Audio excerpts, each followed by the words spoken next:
நல்லா சம்பாதிக்கிறாங்க, நிறைய நிறைய இன்னைக்கு எங்க யாரை கேட்டாலும் நிறைய சம்பளம் வாங்குறேன்னு சொல்றாங்க. ஆனா அட் த எண்ட் என்னன்னு பார்த்தீங்கன்னா, ஒரு பைசா சேர்க்க முடியறதே இல்லை. அது என்ன ஆகுறது, எல்லாமே செலவாயிடுறது. ஏன் அந்த மாதிரி போகுதுன்னு அவங்களாலையும் அதை கண்ட்ரோல் பண்ண முடியல, எதுவும் பிளான் பண்ண முடியல. இது வந்து ஏன் அந்த மாதிரி நடக்குது? இப்போ மணி மேனேஜ்மெண்ட்டுன்னு போகிறது ஒரு விஷயம், ஆனால் உண்மையிலேயே இதுக்கு வந்து வழிபாடுகளில் ஏதாவது தீர்வு இருக்கா? வழிபாடுகளில் தீர்வு இருக்குது.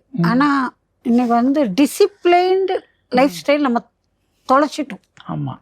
நம்மளுடைய அளவுக்கு மிஞ்சின செலவுகள், ஆமாம், அதுக்கேற்ற கடன்கள், அதுக்கேற்ற வட்டிகள், அந்த மாதிரி போயிட்டோம். ஆமாம். ஆனால் முதல்ல ஃபண்டமெண்டலாக ஒரு சின்ன பேசிக் ஒன்று ஃபாலோ எல்லாரும் பண்ணணும். சம்பளம் வாங்கின உடனே தாயாருக்கு ஒரு பங்கு, அப்புறம் தாரத்துக்கு கல்யாணம் ஆச்சுன்னா தாரத்துக்கு ஒரு பங்கு, மூணாவது தகப்பனாருக்கு ஒரு பங்கு, அப்புறம் தெய்வத்துக்கு ஒரு பங்கு, குருன்றது ஒரு சாய்பாபாவோ எடுத்துக்கலாம், இல்லை ராகவேந்திரர். இந்த 5 பேருக்கு நீங்கள் உங்கள் சம்பளத்துலேருந்து முடிஞ்சது 1%, 2% ஒதுக்கி தனியாக டப்பாக்களில் போட்டு வைக்கணும். இல்லை அவர்கள் கையில் கொடுக்கணும்.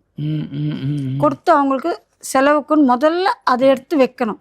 குலதெய்வத்துக்குன்னு எடுத்து வைக்கிற காசு வருடத்துக்கு ஒரு முறை குலதெய்வத்துக்கு போகிறப்போ அதுக்கு அந்த பணத்தை எடுத்து நம்ம செலவு பண்ணிக்கலாம்.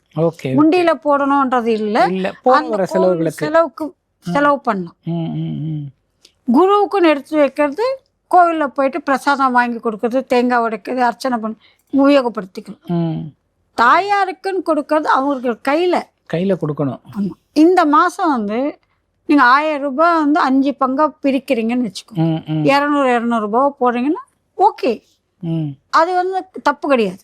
ஆனா செய்யணும், முதல் கடமை அது செய்யணும். உங்களுடைய சம்பாத்தியத்துல முதல் மாதா பிதா குரு தெய்வத்தோட 5ஆவதா தாரம் வந்து சேர்ந்துக்கிறாங்க.